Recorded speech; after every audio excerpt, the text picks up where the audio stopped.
Dans le petit village côtier de Limrégis, sur les falaises jurassiques pleines de mystères anciens, une femme fit des découvertes qui changèrent à jamais notre compréhension du monde préhistorique. Marie-Annin naquit en 1799 dans une famille modeste, et contre toute attente, devint l'une des figures les plus emblématiques de la paléontologie du XIXe siècle. Son histoire est celle d'une femme autodidacte qui, malgré les préjugés et les obstacles d'une époque dominée par les hommes de science, sut imposer son nom dans les annales de l'histoire naturelle. Très jeune, Marie fut initiée par son père à la collecte de « curiosités de la mer », ces roches étranges que l'on trouvait en abondance sur les plages battues par les vagues de Lim. Ces fossiles, naguère considérés comme caprices de la nature ou preuves d'espèces modernes disparues, nourrissaient déjà la curiosité insatiable de la jeune Marie. Après la mort prématurée de son père, elle prit part avec son frère à cette quête, motivée par la nécessité de subvenir aux besoins de sa famille. Mais c'est en 1811 que Marie fit la découverte qui bouleverserait le monde scientifique, le premier squelette complet d'ichthyosaure, une créature marine vieille de millions d'années.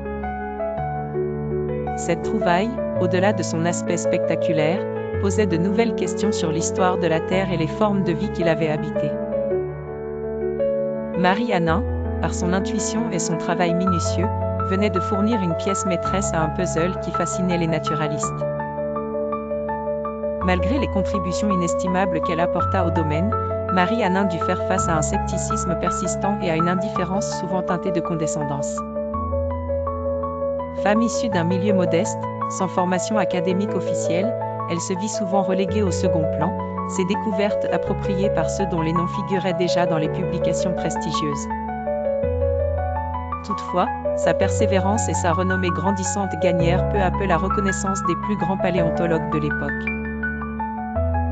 Au fil des ans, Marie-Annin découvrit également des squelettes de plésiosaures et de ptérosaures ainsi que de multiples autres restes fossiles. Chacune de ces découvertes enrichissait le débat autour de l'évolution et de l'ancienneté de la Terre.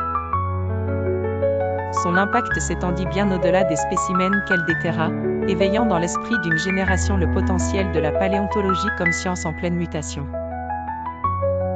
Aujourd'hui, le nom de Marie-Annin est synonyme de détermination et de passion, démontrant comment une curiosité inébranlable peut transcender les barrières sociales et académiques.